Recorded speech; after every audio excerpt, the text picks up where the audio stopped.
सितंबर का महीना दोस्त आ चुका है, लेकिन आपकी प्रिपरेशन आपने अभी तक स्टार्ट नहीं करी। बहुत सारे स्टूडेंट्स का मेरे पास मैसेज आया, सर मैं पढ़ नहीं पा रहा, मैं सिलेबस कंप्लीट नहीं कर पा रहा हूं, मेरा दिसंबर में एग्जाम है, सर सेकेंड अटेम्प्ट है, थर्ड, सर कैसे होगा।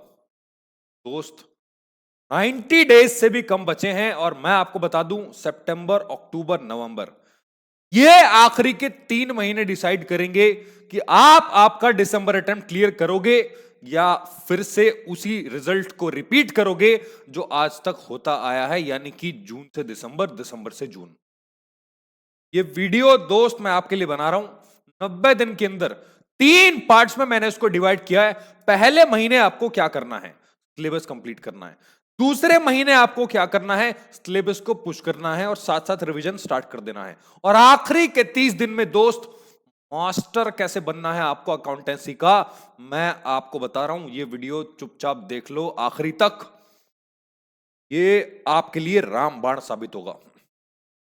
तो बिना टाइम वेस्ट किए लेके चलता हूं आपको 90 डेज की स्ट्रेटेजी पे। आ जाओ मेरे साथ। पहला पार्ट मैं आपको बता दूं, 3 पार्ट्स में वीडियो डिवाइडेड है।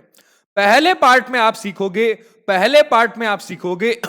फेज 1 यानी कि फाउंडेशन बिल्डिंग। पहले दिन से लेके 30 दिन तक यानी कि सितंबर का महीना आपको कैसे क्रॉस करना है। उसके बाद आपको कॉन्सेप्ट का रीइंफोर्समेंट करना है, यानी कि अपने सिलेबस को पुश करना है, इंक्लूडिंग रिवीजन। रिवीजन को इंक्लूड कर देना है आपको सेकेंड 30 डेज के अंदर। आखिरी के 30 दिन जो आपके एग्जामिनेशन के लिए होंगे दोस्त, वो होंगे आपके स्मार्ट रिवीजन के लिए। तो मैं आपको बता दूं सबसे पहले 30 दिन में आपको क्या करना है। दोस्त अगर अभी तक आपने सिलेबस स्टार्ट नहीं किया है या स्टार्ट कर भी चुके हो, कुछ चैप्टर्स हुए कुछ नहीं हुए, कोई प्रॉब्लम नहीं है, कोई भी प्रॉब्लम नहीं है। आप ये समझो आज से आप स्टार्ट कर रहे हो और आज आपको दोस्त यहां पे 3 काम करने हैं। सबसे पहला काम, एटलीस्ट 1 हफ्ते में आपको 2 चैप्टर्स कंप्लीट कर देने हैं। सर ये कैसे पॉसिबल हो सकता है, ये कैसे पॉसिबल हो सकता है? डियर पॉसिबल है विजय धनुष सीरीज के साथ। विजय धनुष के वन शॉट्स आप जानते हो बहुत डिटेल में हम करा रहे हैं और उसमें पूरा चैप्टर आपका एक ही शॉट में रिवाइज हो जाता है। रिवाइज क्या, एक्चुअली में आप उसको रेगुलर स्टडीज की तरह भी करोगे तो भी आपको वो समझ में आ जाएगा। एग्जाम के लिए आप डेफिनेटली रेडी हो जाओगे। तो आपको क्या करना है दोस्त, हर 1 हफ्ते में एटलीस्ट 2 से 3 चैप्टर्स को निपटाना है। कुछ वन शॉट्स ऑलरेडी अपलोड हो चुके हैं और आपके अक्टूबर तक आते आते सारे वन यानी कि 100% सिलेबस आपका कंप्लीट हो जाएगा। राइट? तो हफ्ते में एक काम करो, 2 से 3 वन शॉट्स देखो और लेवरेज करो अपने सिलेबस को विजय धनुष सीरीज के साथ। उसके अलावा आपको क्या करना है दोस्त, डेली एमसीक्यू प्रैक्टिस। मैं अपने विजय धनुष सीरीज में आपने जो पीडीएफ देखा होगा, आपने एनरोल किया होगा, आप जानते हो हर चैप्टर के बाद में उसमें क्वेश्चंस होते हैं प्रैक्टिस के लिए और बहुत सारे एमसीक्यू भी आपको प्रैक्टिस के लिए उसमें दिए जाते हैं। तो हर चैप्टर में अगर जैसे फॉर एग्जांपल मैंने अभी कंसाइनमेंट अपलोड किया था, उसमें 50, 60, 70, 80 एमसीक्यू के मतलब उसमें अराउंड है। इतने सारे एमसीक्यू अगर उसमें हैं तो आप डेली 25 एमसीक्यूज भी करोगे तो दोस्त 70-80 एमसीक्यू में से क्या एग्जाम में 2 एमसीक्यू नहीं आएंगे? डेफिनेटली आएंगे, उसके बाहर कुछ नहीं आएगा। सारे पॉसिबल केसेस मैंने वहां पे कवर किए हुए हैं। तो आपको क्या करना है, पहले 30 दिन में चैप्टर वाइज सिलेबस को रिवाइज करना है। उसके बाद आपको क्या करना है, डेली एमसीक्यू प्रैक्टिस करनी है, at least 25 MCQs in a day. ये आपके पहले 30 दिन में आपका टारगेट रहने वाला है। इसको आपको रिपीट करना है हर हफ्ते। 4 हफ्ते का टाइम है आपके पास, तो 4 हफ्ते में दोस्त आदत डाल लो पढ़ने की, 2 से 3 चैप्टर्स को कवर करने की और फिर देखना अक्टूबर तक आते आते मैं आपको क्या बना दूंगा। सर क्या बना दोगे? आ जाओ मेरे साथ, मैं आपको बताता हूं फेज 2 कॉन्सेप्ट रीइंफोर्समेंट। अब आपको क्या करना है, 2 चीजें करनी है। पहले अपने सिलेबस को एक्सेलरेट करना है, स्पीड आपको इंक्रीज कर देनी है सिलेबस को रिवाइज करने की। और साथ ही साथ दोस्त आपको एक बुक मेंटेन करनी है, उसको मैं बोलता हूं एरर बुक।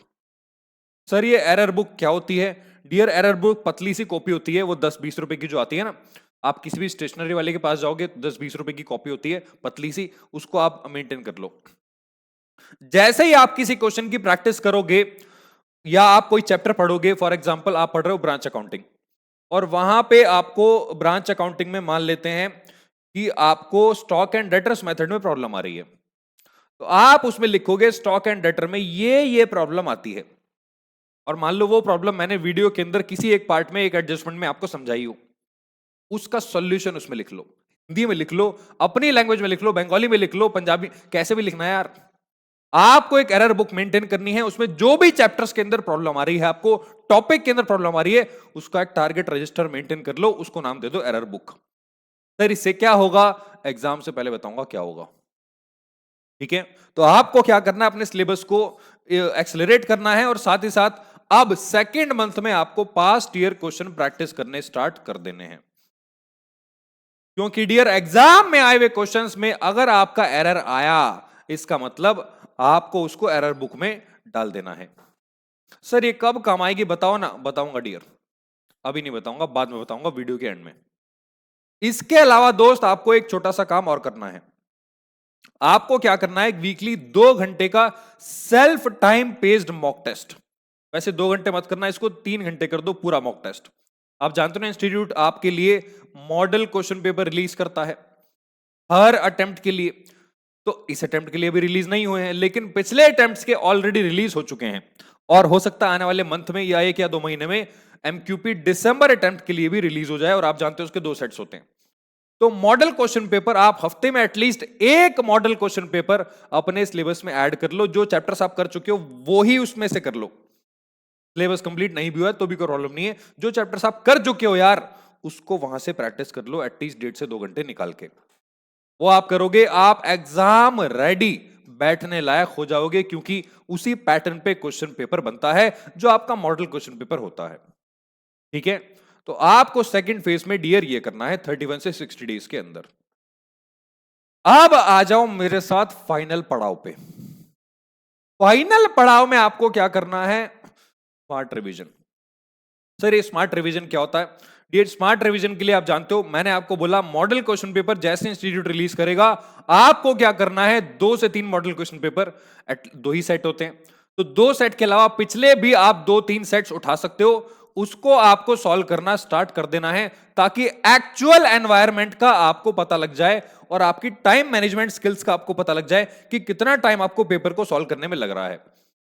फाइनेंशियल अकाउंटिंग का पेपर हार्ड आता नहीं है, बच्चे बना देते हैं, क्यों, क्योंकि लैक ऑफ प्रैक्टिस होती है, प्रैक्टिस होती नहीं है, क्वेश्चन उन्होंने पढ़े नहीं होते, उन्होंने एक्चुअली में क्वेश्चन पेपर को प्रैक्टिस नहीं किया होता एग्जाम कंडीशंस में, फिर वो पहली बार एग्जाम देने बैठते हैं और कहते हैं हो ये तो बहुत ही 4 घंटे 5 घंटे का पेपर है, फिर वो कहते हैं इतना लंबा पेपर, और वो एग्जाम में अगर 2-3 क्वेश्चन डिफिकल्ट आ गए जो कि होते भी नहीं है, तो बहुत सारे सिनेरियोस फाइनेंशियल अकाउंटिंग को डिफिकल्ट बना देते हैं, जबकि वो एक्चुअली में ऐसा होता नहीं है।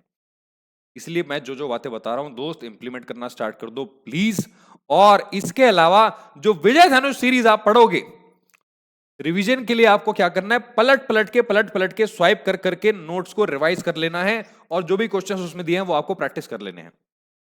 जो भी मैं नोट्स आपको दे रहा हूं विजय धनुष के अंदर, उससे आप अपना रिवीजन फास्ट ट्रैक पेज पे कर सकते हो। और जो अपने हाथ से आप नोट्स बना रहे हो, मैं जानता हूं आप मेहनत कर रहे हो, आप में से बहुत सारे बच्चे कमेंट करते हैं कि सर ये मजा आ गया, और एक्चुअली में अब मैं दिसंबर में फोड़ के रहूंगा। जो आप बोल रहे हो उसको इंप्लीमेंट भी करो यार, और आप कर भी रहे हो मुझे पता है, लेकिन जो हैंड रिटन नोट्स मैं बनवा रहा हूं और साथ ही साथ जो मैं आपको पीडीएफ दे रहा हूं, उसको प्लीज रिवीजन के लिए अपने पास रखो, एग्जाम टाइम पे वही आपके काम आएगा। और एक गोल्डन रूल याद रखना यार, अगर आपने एक बुक पकड़ ली है, पीडीएफ पकड़ लिया है, मल्टीपल पीडीएफ में मत जाना यार। आप क्या कर रहे हो, 50 किताब से क्वेश्चन पढ़ोगे, एक भी जगह का सिलेबस कंप्लीट नहीं होता।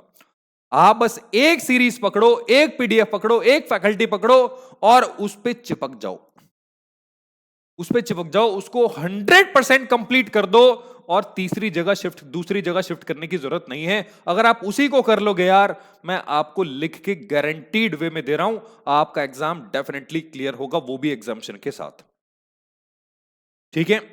तो आपको क्या करना चाहिए, डेली एटलीस्ट 70% प्रैक्टिस और 30% नोट्स का रिवीजन, मतलब 30 को आप 20 में भी रिड्यूस कर सकते हो। फॉर एग्जांपल, अगर आपको 6 घंटे का स्टडी करना है फाइनेंशियल अकाउंटिंग में, या 5 घंटे स्टडी करना है, तो आप क्या करो, 4 घंटे प्रैक्टिस करो, और 2 घंटे या 1 घंटा आपका नोट्स पलट पलट के रिविजन करो, रिविजन करो फिर प्रैक्टिस करो, रिविजन करो प्रैक्टिस करो। यही रेशियो आपका रहना चाहिए फाइनेंशियल अकाउंटिंग के लिए।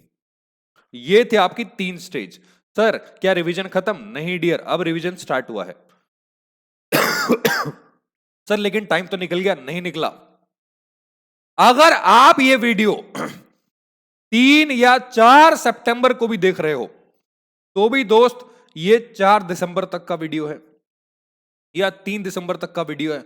आखिरी के 7 डेज में आप क्या करोगे? एग्जाम से 7 दिन पहले मुझे बताओ। क्या आपको ये बात पता है आप क्या करने वाले हो? टाइम बर्बाद करने वाले हो और आप बहुत ही घटिया तरीके से उसको यूटिलाइज करोगे, इसलिए पहला पेपर बच्चे का बेकार होता है। तो यार आखिरी के 7 दिन में आपको क्या करना है वो भी मैं आपके लिए यहां पे लेके आया हूं, आ जाओ मेरे साथ। लेकिन उससे पहले थोड़ा सा मैं आपको बता दूं, अगर आप विजय धनुष सीरीज नहीं देख रहे हो, मैं बता दूं ये आपके लिए एक ऐसा हथियार हो सकता है जो लाइफ टाइम सीएमए के जब तक एग्जाम्स होंगे इंटरमीडिएट लेवल के, फाइनेंशियल अकाउंटिंग और लॉ के लिए और भी जो सब्जेक्ट्स हम इंट्रोड्यूस करेंगे उसमें ये डेफिनेटली आपके लिए बहुत कारगर सीरीज साबित होगी। आप रियलाइज करोगे जब ये सिलेबस खत्म हो जाएगा कि कितनी आपकी इससे हेल्प हुई है। बहुत सारे बच्चे ऑलरेडी कमेंट बॉक्स में लिख चुके हैं, मैं बार बार इसको रिपीट नहीं करना चाहता। जाओ और प्रैक्टिस करना स्टार्ट कर दो विजय धनुष सीरीज से, ठीक है? तो आखिरी के 7 दिन में आपको क्या करना है? डीआरएस को 3 पार्ट्स में डिवाइड करना है। पहले 4 दिन में आपको इंटेंसिव रिवीजन करना है। क्विक नोट्स पन्ने पलट पलट, अच्छा यहां से आए, ऐसे आए, ऐसे आए, ऐसे, अच्छा ये एडजस्टमेंट ऐसे काम करती है, हाँ सर ने बताया था, ये लिखवा रखा एग्जांपल, ये रहा, हाँ हो गया हो गया। स्पीड रिवीजन आपको करना है क्विकली, क्योंकि उस टाइम नहीं है प्रैक्टिस करने का, प्रैक्टिस जितनी होनी थी हो गई। 4 दिन में आपको इंटेंस रिवीजन करना है। एरर बुक देखनी है, अच्छा मेरी यहां गलती हुई थी इस चैप्टर में, हाँ इस पे ध्यान रखूंगा एग्जाम में, अच्छा यहां गलती हुई थी इसमें ध्यान रखूंगा एग्जाम में। एरर बुक अपने साथ रखो, वो वहां पे आपके काम आएगी, ताकि एग्जाम में आपके बैक ऑफ द माइंड में चलता रहे कि यार यहां गलती हो सकती है, ये बात मुझे ध्यान रखनी है एडजस्टमेंट को करते टाइम। तो दोस्त एरर बुक वहां पे आपके काम आएगी। उसके बाद डे 5 से डे 6 फाइनल मॉक असॉल्ट। एक पेपर प्लीज एग्जाम कंडीशंस में बैठ के दे दो 3 घंटे में, घर वालों को बोल दो गेट बंद कर दो, आग ताला लगा दो, बस 3 घंटे आप मुझे दे दो। पेप एग्जाम कंडीशन में एक पेपर प्लीज देके जाना। आपका आधा डर वैसे ही निकल जाएगा, क्योंकि आपको पता लग जाएगा आप कितने पानी में हो और कितने पानी से ऊपर हो, राइट? आखिरी दिन आपको क्या करना है? लाइट रिवीजन रखना, आप जितना पढ़ना था आपने पढ़ लिया, ठीक है? अब आपको क्या करना है? थोड़ा सा रेस्ट करना है और नींद अच्छी लेके जाना, ताकि फ्रेश माइंड से आप पेपर दे पाओ। 80 95 99% भी अगर आपका रिवीजन हो गया है ना, वेल एंड गुड यार, you will definitely pass the exams. आप बहुत आराम से उसको पास कर जाएंगे। ये 90 डेज में आपको सारी चीजें करनी है, आपका फ्यूचर आपका वेट कर रहा है यार। तो बस फाइनेंशियल अकाउंटिंग का पेपर बिल्कुल टफ नहीं होता, उसको टफ बना दिया जाता है किसके द्वारा? बच्चों के द्वारा। एक्चुअली में वो टफ होता नहीं है यार, ठीक है? तो ऑल द बेस्ट आपके 90 डेज के रिवीजन के लिए। आई होप आप विजय धनुष सीरीज में होल्ड करोगे और डेफिनेटली अपना रिवीजन स्टार्ट करोगे एग्जाम हॉल के लिए, राइट? तो मिलूंगा मैं आपसे दोस्त अगले वीडियो में। हौसला रखना, सीएमए सारथी हमेशा आपके साथ है। Thank you very much dear, take care and bye bye.